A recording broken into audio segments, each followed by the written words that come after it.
You're tuned into Recovery TV, the voice of hope, with your host, John J. Tassoni Jr. Discussions and information on addiction and mental health issues. Here's your host with today's guest.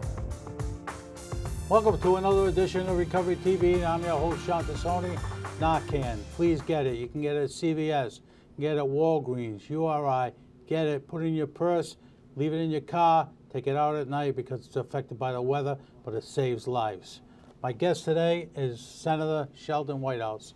And Sheldon has done an enormous amount of work for behavioral health in the opioid crisis. So thank you, Senator, and thank you for coming in today. Tk you, John. Do I call you Senator or do I call you President? Just as long as you don't call me late for lunch, we'll be in good shape. So what are you working on now? I mean, there's been a lot of stuff that's been happening in Washington. Yeah. I don't want to get into the political stuff. I want my viewers to know what's happening with BH, Yeah. what's happening with substance use, Yeah. the opioid crisis. Yeah. Well, the immediate problems are healthcare problems. Right. The Affordable Care Credits allow people to get insurance that supports a lot of care that is behavioral health care, that is addiction treatment, and so forth.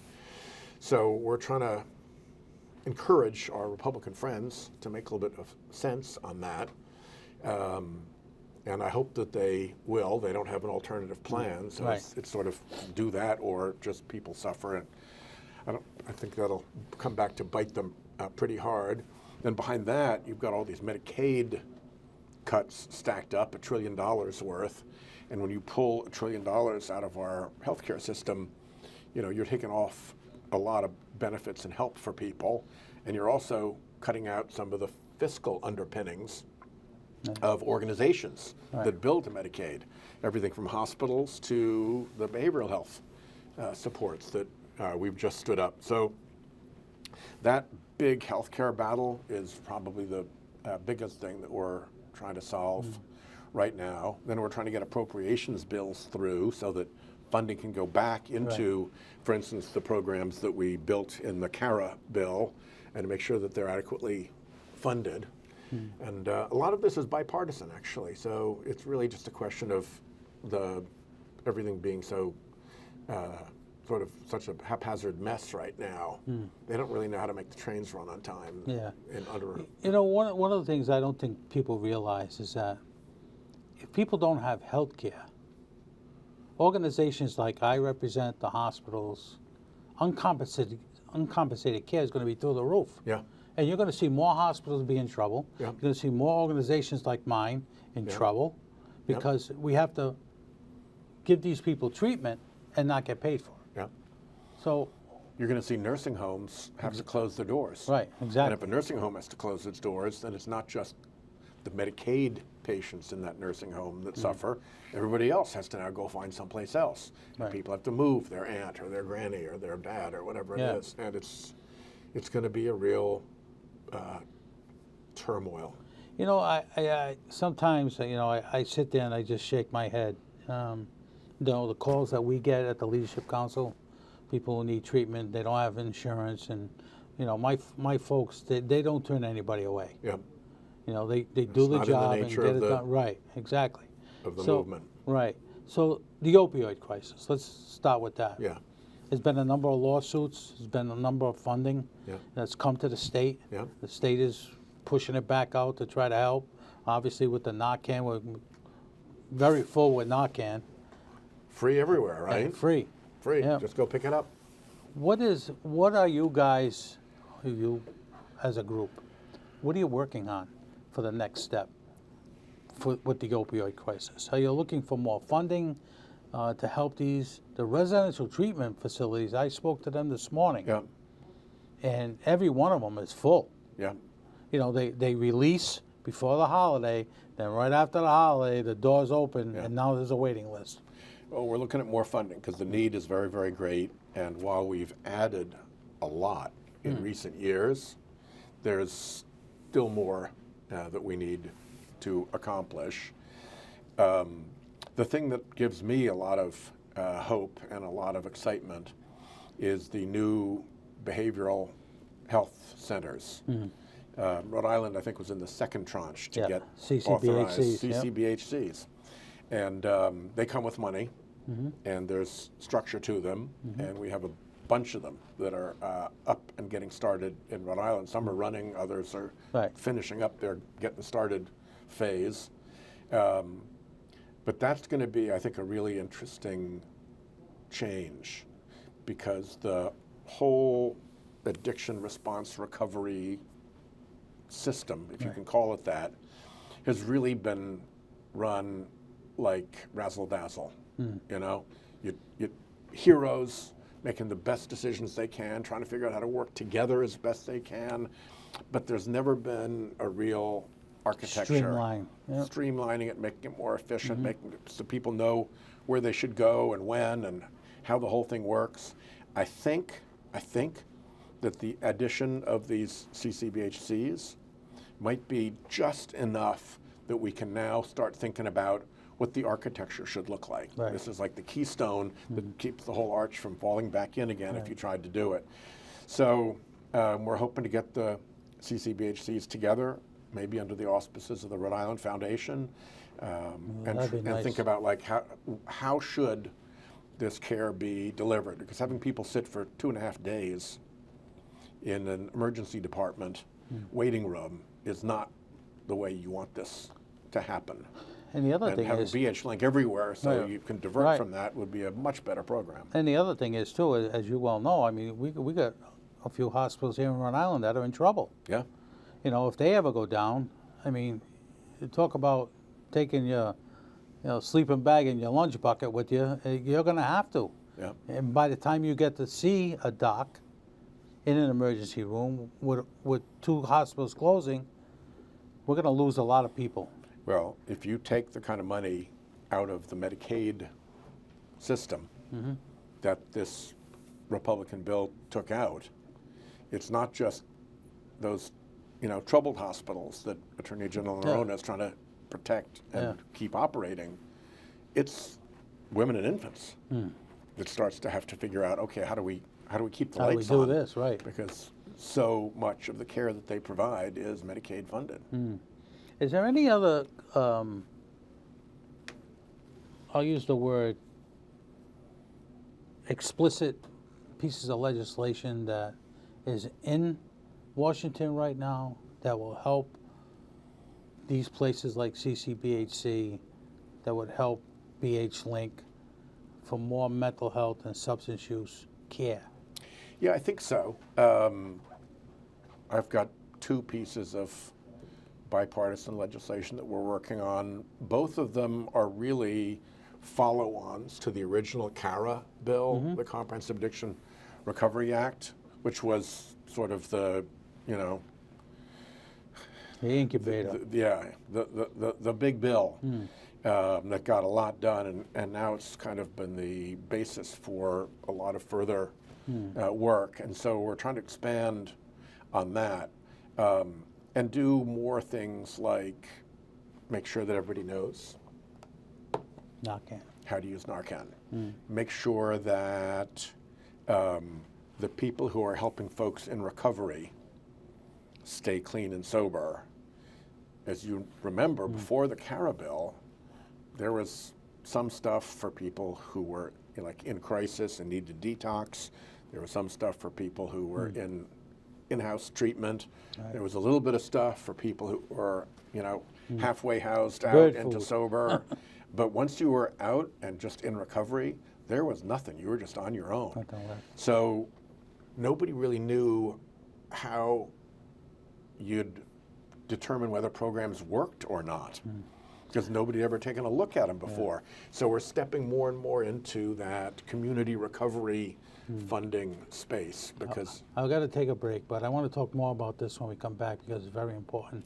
You're watching Recovery TV, and I'm your host, John Tassoni. We'll be right back after these messages. And now back to Recovery TV with your host, John J. Tassoni Jr. Recovery TV is made possible by our supporting sponsors and our title sponsor, Kodak. Now, here's John and today's guest. Welcome back to Recovery TV, and I'm your host, John Tassoni. Sheldon Whitehouse, Senator Whitehouse, is in the house today, saying thank you for coming in today. Great to be with you again, John. I know you're a busy guy. I want to talk a little bit about behavioral health. And obviously, it's affecting a lot of people, whether it's in Rhode Island or California or Detroit to Florida. Yeah. You know, it's all over the place. And some of the stuff that's happening in the country right now is very bizarre to me, very bizarre. Any type of suggestions or questions that may arise with your Senate colleagues about sitting down at the table and try to figure this out? Not bipartisan. It's got to be bipartisan. It can't be all one or all the other. It's got to be a dual effort to get it done, because I'm sure it's happening in every state in the United States. Yeah.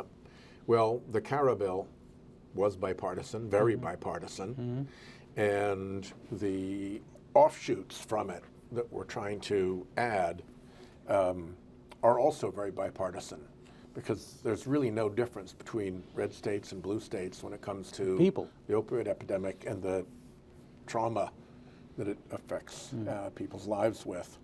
So, you know, but there are a lot of really good bipartisan areas for work together. These behavioral health centers and how to make the best use of them, now that they add just that extra bit of resource that you can use to have the system make a little bit more sense. I think that's a very positive thing. There's a lot of bipartisan support for law enforcement, and what the police departments have done to step up in this new crisis, particularly our Rhode Island police departments, is really stunning. I mean, they've really changed the way they handle behavioral health and addiction issues, and we're kind of national leaders. So, you know, that's an impressive thing to be able to go to my colleagues and say, look, you want your police officers to be able to do a better job in these circumstances. Look what we did in West Warwick. Look what we did in Providence. And so, you know, that's been, I think, very, very helpful. And we've got to continue to focus on the recovery phase. Once people are out of the acute phase, once they're through having to be in-house, sober living, once they're back out on their own, we never funded anything in that space before, so we never tested what worked and didn't work. So we have to continue to start to measure and then build on those successes. And I think all of that can be very bipartisan. You know, one of the things too, I speak to a lot of obviously the two police unions. We have to try to get some funding for trainings on a yearly or biannual basis. You just can't go to training when you're hired as a police officer and think that's going to take you through the rest of your life, because it's not. Correct. You know, things are evolving and changing every day with mental health and substance use. I mean, you don't have to be a genius to figure that out, because it's on the news all over the place. But if we had more training for these police officers, sheriffs, even firefighters now, going into homes where people have mental health episodes. My bill with Chairman Grassley would address that and add more funding. And it's not just the training of the police officers, it's the police department having to learn to think about this in new ways, so that, for instance, you've got a peer recovery specialist who might even be riding with the police officers, or might be going through the sheet in the morning of what took place at night, so they then go out and go to all the spots where the police responded that night 100%. to do follow-up and figure out who needs what services. And, you know, the more that what these police departments have figured out in Rhode Island that is so terrific is that if they engage a little bit more with people who have behavioral health and addiction issues, they can actually make life easier for themselves and better serve that individual, because instead of being the repeat call night after night, week after week, they solve the problem much more effectively early on. They bring in the peer recovery specialists, they bring in the social work contacts for them, they help these people put their lives together, and then everybody wins. Right. You know, and it also helps the community. It sure does. You know, when you have these type of episodes where someone has an assault rifle, has locked themselves in the house, the whole community is shaken by it. Yeah. But, you know, we had someone who was riding along with our police officers. A fabulous job. It was the best thing we ever did. Yeah. The best thing we ever did. But what happened? Funding went away. Yeah. And even short of a big heavy-duty crisis, just the fact that in a Rhode Island town, after there's been an episode where the police have had to be called to a house, that a couple of nice folks come wearing like civilian clothes, no drama, no sirens, no nothing, knock on the door. Hey, we understand that I'm Detective so-and-so. This is Peer Recovery Specialist so-and-so. And we understand that we were here last night. And is there anything we can do? Here are some of the things that What can we we'd help like you to with? suggest. How do you Right. help? And that family suddenly feels very, very different Comfortable. about the police department and about the community around them Right. than they did when the last thing that they saw was the police lights pulling away from the house and all the neighbors looking out the window saying, Right. what the hell happened there? It's very healing and reassuring and ties people together in a really good way. So tell me about your bill with Grassley. CASUP, right? Yeah. That is really a follow-on for CARA, focusing on police training, as you mentioned, focusing on additional resources for courts that practice in this area. Yeah. Years ago, when I was Attorney General, we started the first drug court. Right. And that thing has been a spectacular Huge success. hit. Huge Huge hit. success. And then behind that came the Veterans Court, Right. which Another big hit. very often dealing with mental health, behavioral health, addiction issues. But because they're veterans, they get a little bit more support because the whole VA is there to help Right. them. And there's this community of veterans that helps work them through the court process. And, you know, if you've been to a veterans court proceeding, I have. it's more It's like amazing. it's more like a graduation. Right. You know, in regular court, people are crying, guys getting Yeah. handcuffed, going out the back door at the marshals. Right. You go to the veterans court, there are balloons, families are Right. there cheer. If they're crying with happiness. Right. And everybody goes out and into a real network of support. Yeah. And now they're developing a mental health Yeah. court. Kudos Yeah. to them. We're going to take another quick break. You're watching Recovery TV, and I'm your host, John Tassoni. We'll be right back after these messages. And now back to Recovery TV with your host, John J. Tassoni Jr. Recovery TV is made possible by our supporting sponsors and our title sponsor, Kodak. Now, here's John and today's guest. Welcome back to Recovery TV, and I'm your host, John Tassoni. Senator Sheldon Whitehouse has been my guest, and thank you for coming in today. I know you're a busy Pleasure, guy. John. Thanks for all your leadership in this area. I want to talk to you about Kodak, and I want to thank you and Senator Reed for getting the money to build that spectacular building on Royal Little Drive that Kodak has, one-stop shop. Yeah, I mean, part of the message that was sent when we weren't providing resources to treatment and recovery is that it really didn't matter. And if you went to the old Kodak place, like down by the railroad tracks, up Huntington the rickety Avenue. stairs, Yep. it looked and felt more like you were going there for a drug deal than that it was a professional place where you're going for treatment. Right. And it was a crummy facility, in a word. Now, they've got a place that looks like it's in a corporate park. You show in, it could not be more professional, clean, Welcoming. welcoming, and all of the things that somebody in recovery could need are there, whether it's support for jobs, for family reconciliation, for almost, social program help. Yeah. It's It's all because of you and Senator Reed. If you don't have the money, you can't build something like that. and because of the vision of the people who Right. knew how to put Vision. that together so that That's it's correct. there. Yep. And I guess if I were to close out the show, I'd say it's just another place in which Rhode Island has shown itself to be a real leader in this area. We are national quality or better. Yeah. I want to thank you for coming on today. I wish you all the best in Washington. Whatever you can do to try to help us out here in Rhode Island with funding, we greatly appreciate it. Senator Whitehouse, thank you. My guest next week is Attorney General Peter Nerona. If you see something, say something. See you next week.